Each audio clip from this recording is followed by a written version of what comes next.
You may have seen this integral before. The integral from negative infinity to infinity of e to the negative x squared with respect to x. This is called the Gaussian integral, and if you've taken single variable calculus, you may know that this is impossible to solve with elementary functions. But since we're in multivariable calculus, we can do some pretty cool stuff. In this video, we're going to go over how we're going to evaluate this Gaussian integral. So, let's begin by trying to evaluate this multivariable integral. We're taking the integral from negative r to r and the iterative integral of negative square root of r squared minus x squared to the square root of r squared minus x squared. And the function is e to the minus x squared minus y squared. This may seem unrelated, but I'll explain in a minute why this is so useful. And we're multiplying this by dy by another infinitesimally small change in x. Okay, so let's first look at the bounds. The bounds of x over here is negative r to r. And you can see it, you can see it right over there.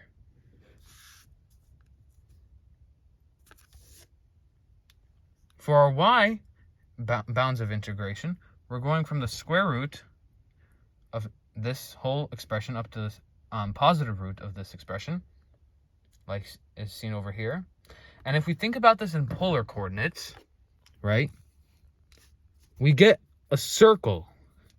And the reason why this is so is because this negative square root of r squared minus x squared, this r value can refer to a constant. And that constant, when plugged in, is a radius of a semicircle. This whole expression down here is just the semicircle underneath the x-axis. Similarly,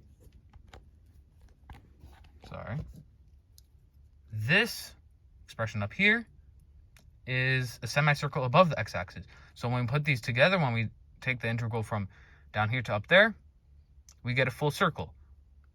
So our bounds for theta is from 0 to 2 pi to create that full circle, and 0 to r for our radius.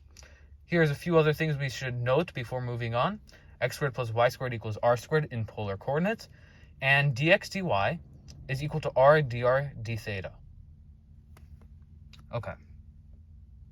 So, rewriting our integral using these bounds over here gives us 0 to r from 0 to 2 pi of e to the minus r squared. We get minus r squared because minus x squared minus y squared is simply negative r squared. And we multiply it by r dr d theta dr.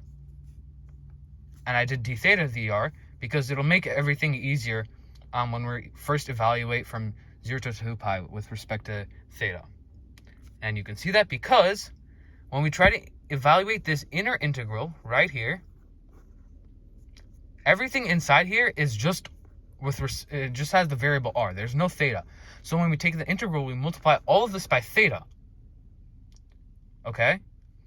And so when we get the antiderivative, we have theta times this expression, and we just multiply that by 2 pi, and then it's minus this whole expression times 0. So it's simply 2 pi times this whole expression. And when we take out 2 pi, we get this.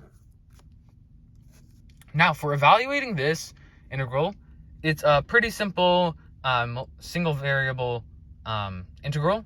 We can just use u substitution, and notice our r down here makes our life so much easier. So we have u equals negative r squared, du equals negative 2r, r equals negative 1/2 du. Plug the negative 1/2 outside, take the negative 1/2 outside, cancels out with a 2, we get negative pi times 0 to negative r squared of eu du.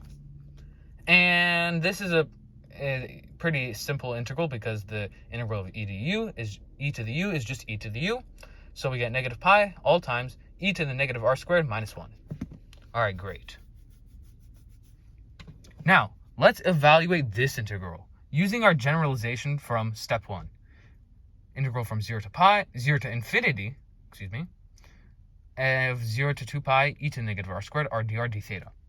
Now, it's important to note that this integral is the same thing as the integral from negative infinity to positive infinity, and inside of negative square root of r squared minus x squared up to r squared, from 0 to 2 pi. So negative infinity to from 0 to 2 pi of e to the negative r squared, because we can't have an r value that is negative. Okay, so when we evaluate this integral, we just use our formula from step 1, which is this. So we have negative pi times e to the negative infinity squared. Negative infinity squared, this is a negative exponent, so we're really taking the, we're evaluating the expression 1 over e to the infinity squared. E to the infinity squared is just e to the infinity, and 1 over e to the infinity. E to the infinity approaches infinity. So we have 1 over infinity, and that approaches 0, so we say that's 0. So we have 0 minus 1. So negative pi times 0 minus 1, we get negative pi times negative 1, and that's equal to pi. All right, step 3. Now, we're given this integral, so negative infinity to infinity of negative infinity to infinity, e to the minus x squared minus y squared. And we can, we're asked to to prove that this is our expression over here, this whole expression squared. So, first thing we can do, exponent rules. By basic product rule, this is equal to e to the minus x squared times e to the minus y squared. So we have everything the same. And for the next part, let's think about this integral on the inside. So just this integral over here. So our bounds are negative infinity to infinity, e to the minus x squared times e to the minus y squared with respect to y. This means our x is constant. So we can pull that constant out, and we get this expression. Now, notice that this expression down inside here is precisely equal to our Gaussian function over here, because only the x and the x over here are replaced with 2 y's. So this whole thing is simply our original function.